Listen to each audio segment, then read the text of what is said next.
येवला शहरात भटक्या कुत्र्यांचा त्रास वाढत असून पुन्हा एकदा गंभीर घटना समोर आली आहे। येवला शहरात एका वृद्ध नागरिकावर 5 ते 6 भटक्या कुत्र्यांनी हल्ला केल्याची धक्कादायक घटना घडली आहे। या हल्ल्यात वृद्ध नागरिक जखमी झाले असून त्यांच्यावर उपचार सुरू आहेत। दरम्यान ही संपूर्ण घटना जवळील सीसीटीव्ही कॅमेऱ्यामध्ये कैद झालेली आहे। या घटनेनंतर परिसरातील नागरिकांमध्ये भीतीचं वातावरण निर्माण झालं आहे।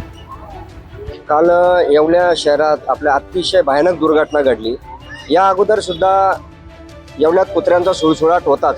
मागं नगरपालिकेने कारवाई केली, काही कुत्र्यांना धरलं, परंतु ते कुठं सोडले आजपर्यंत त्यांनी सांगितलं नाही। बाहेर तालुक्यातले लोक रात्री येऊन येवल्यात कुत्रे सोडून जातात आणि प्रशासनाचं याकडे बिलकुल सगळ्यांनी दुर्लक्ष केलेलं आहे। तर काल दुर्घटना अशी घडली की काल आम्हाला फोन आला की एका व्यक्तीला कुत्र्याने भयानक स्थितीत डसलेला आहे ते कुत्रा आणि तो मृत्यू अवस्थेत जवळजवळ पोहोचलेला। ते वृद्ध व्यक्ती होता आणि त्याला काल सिव्हिलला ॲडमिट केलं। त्यावेळेस कुठल्याही इंजेक्शनची तिथे व्यवस्था नव्हती।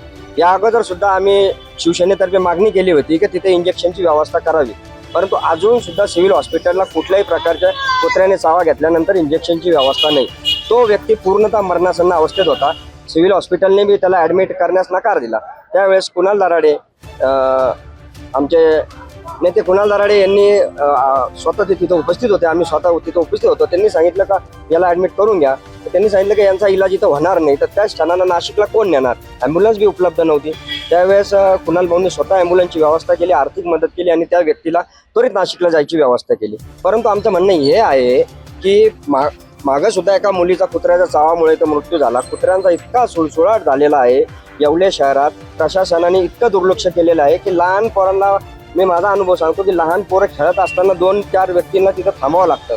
लहान पोरांना कुठं किराणा दुकानात जर पाठवायचं असलं तरी भीती वाटते, कारण इतके कुत्रे येवल्यात झालेले। प्रशासन याबाबत बिलकुल दखल घेत नाही। तर आमचं म्हणणं की ही दखल कधी घेणार? येवल्याचे शहराचे सेवा असो, नगराध्यक्ष असो, यांनी जर 2 दिवसात जर कुत्र्यांवर कारवाई केली नाही तर आम्ही सर्व कुत्रे जमा करणार आणि ते नगरपालिकेत, शिवसेना स्टाईल नगरपालिकेत सोडून देणार। आम्ही प्रशासनाला परत एकदा सांगतो, तुम्हाला कधी जाग येणार? अजून 2-4 जणांच्या मृत्यूची तुम्ही वाट पाहत आहात का तुम्ही असं जाणून बुजून करत आहात? आणि तुम्ही सिव्हिल हॉस्पिटलला इंजेक्शनची व्यवस्था कधी करणार? आज सुद्धा आम्हाला एक फोन आला की आमच्या एका मित्राला कुत्र्याने चावा घेतलेला आहे, परंतु तिथे इंजेक्शनची व्यवस्था नाही, तर त्याला कोणत्या तरी ते गावी नेणार आहे। तोपर्यंत जर अशा व्यक्तींचे मृत्यू झाले तर हे प्रशासन कधी आपले डोळे उघडणार? मी पुन्हा एकदा प्रशासन सांगतो का तुम्ही हलक्यावर घेऊ नका। आम्ही यासाठी मोठं आंदोलन उभं करू, कारण यासाठी लहान लहान मुलांना गल्ली बोळात खेळणं मुश्किल झालेलं आहे। तो वृद्ध नाशिकला नेण्यात आलेला आहे। तर तुम्ही त्वरितला त्वरित प्रशासनाने या कारवाई करावी, आमची शिवसेनेतर्फे मी विनंती करतो।